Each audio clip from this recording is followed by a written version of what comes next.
Hello everyone, নতুন আরেকটি রেসিপিতে আপনাদের সবাইকে ওয়েলকাম জানাচ্ছি।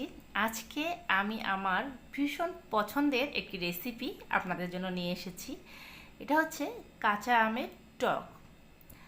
যারা টক খেতে ভালোবাসেন তাদের আমার আজকের এই রেসিপিটা ভীষণ ভালো লাগবে। কাঁচা আমের টক করার জন্য অবশ্যই কাঁচা আম লাগবে। এখানে আমি 4টার মতো কাঁচা আম নিয়ে নিয়েছি। এখন কিন্তু বাজারে প্রচুর কাঁচা আম পাওয়া যাচ্ছে, আপনারা এইভাবে এনে টক করে নিতে পারবেন। আমগুলোকে আমি ছুলে তারপর এগুলোকে 4 পিস করে কেটে নিয়েছি। অবশ্যই আমগুলোকে ধুয়ে তারপর ছুলে কেটে নেবেন, কারণ কাটার পর কিন্তু আমরা আমগুলোকে আর ধুবো না। দেখুন, আমি আমগুলোকে ঠিক এইভাবে স্লাইস করে কেটে নিয়েছি। আপনারা চাইলে কিন্তু আর একটু বড় করেও স্লাইসটা করতে পারেন বা একটু ছোটও করতে পারেন, তবে বেশি ছোট করতে যাবেন না, তাতে করে কিন্তু একদমই আমের এই স্লাইসগুলো গলে যাবে, সেটা খেতে ভালো লাগবে না।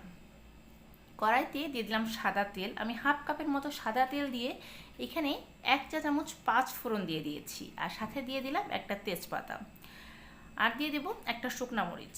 এটাকে খুব ভালো করে ফোড়ন তুলে নিয়েছি।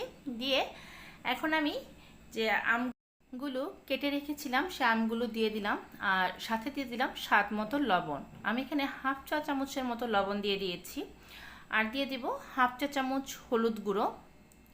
হলুদটা একটু পরিমাণ মতো দেবেন, বেশি হলুদ দিলে কিন্তু হলুদের গন্ধ চলে আসবে। আর সামান্য একটু শুকনো মরিচের গুঁড়ো, এখানে হাফ চামচেরও কম। এখানে ঝালটা হবে না, শুধু কালারটা অ্যাড করবে, আর সামান্য পরিমাণে ঝাল হবে। তার সাথে দিয়ে দিলাম হাফ চা চামচ ভাজা ধনে গুঁড়ো। এবার সব কিছু আমি খুব ভালো করে মিক্সড করে নিচ্ছি। দেখুন, আমি আমের সাথে এগুলো খুব ভালোভাবে মিক্সড করে নিচ্ছি। ভাত খাওয়ার পর কিন্তু একটু শেষ পাতে আমের টক বা আমের চাটনি বা যে কোনো ধরনের টক হলে পরে কিন্তু খেতে ভালো লাগে। আজকে আমি আপনাদের আমের টকের রেসিপিটা শেয়ার করছি। খুব শীঘ্রই আনারসের টক কীভাবে তৈরি করা যায় সেই রেসিপিটা আমি শেয়ার করব। সেটাও খেতে খুবই ভালো লাগে। যারা টক খেতে ভালোবাসেন আমার এই রেসিপিগুলো তাদের পছন্দ হবে। আমি কিন্তু খুব ভালো করে মশলার সাথে আমটাকে একটু কষিয়ে নিচ্ছি। দেখুন, যেহেতু আমি এখানে হলুদ গুঁড়ো দিয়েছি এবং শুকনো মরিচের গুঁড়ো দিয়েছি, তাই একটু আমের সাথে মশলাটাকে খুব ভালো করে কষিয়ে নিতে হবে, না হলে কিন্তু এইগুলোর কাঁচা স্মেল চলে আসবে, অর্থাৎ হলুদের গন্ধ আসবে, আমের টকটা খেতে ভালো লাগবে না। তাই 5 থেকে 7 মিনিট এগুলোকে তেলের সাথে খুব ভালো করে এই মশলার সাথে আমটাকে কষিয়ে নিতে হবে। যখন দেখবেন ভাজা ভাজা হয়ে গেছে, তখন আমরা এখানে ঝোল দিয়ে দেব। যেহেতু টক রান্না করব, এখানে অনেকটাই গ্রেভি থাকবে, সেই অনুপাতে আমি জলটা অ্যাড করে দিচ্ছি। আমি এখানে প্রায় 4 কাপের মতো জল দিয়েছি। আমি একটু অনেকখানি গ্রেভি রাখবো। কেউ যদি একটু মাখা মাখা হিসেবে রাখেন, অর্থাৎ একটু শুকিয়ে ফেলেন, তাহলে একটু জলের পরিমাণ কম দেবেন। কিন্তু আমি বলবো, যেহেতু টক, এটার কিন্তু একটু লিকুইড রাখলে পরে খেতে ভালো লাগে। এখন আমি মিষ্টির জন্য চিনিটা অ্যাড করে দিচ্ছি। আমি এখানে প্রায় হাফ কাপের মতো চিনি দিয়েছি। 4টা আমের জন্য হাফ কাপ চিনি কিন্তু যথেষ্ট। এই আমের টকটা একটু টক, একটু মিষ্টি, একটু ঝাল হবে, সেই অনুপাতে আমি চিনিটা অ্যাড করেছি। আপনারা অবশ্যই আপনাদের টেস্ট অনুযায়ী কম বা বেশি করে নেবেন। এবার হাই হিটে এটাকে আমি রান্না করব।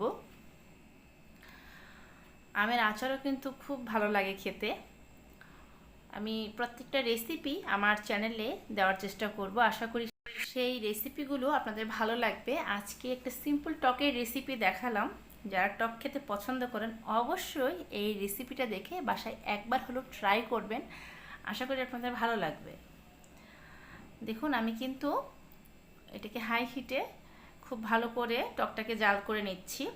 টকটা যখন একটু ঘন হয়ে আসবে তখন কিন্তু নামিয়ে নিলেই হয়ে যাবে। কিন্তু আমি বলবো আপনারা টকটাকে বেশি ঘন করবেন না, একটু পাতলা করে নামাবেন, তাহলে খেতে ভালো লাগবে। দেখুন, আমি একটা সার্ভিং ডিশে এটাকে সার্ভ করে নিয়েছি। দেখতে কতটা সুন্দর হয়েছে এবং ট্রাস্ট মি, খেতেও খুবই ভালো হয়েছে। আশা করি আজকের এই রেসিপিটা আপনাদের ভালো লেগেছে। আবার ফিরবো এক নতুন রেসিপি নিয়ে, সেই পর্যন্ত ভালো থাকবেন।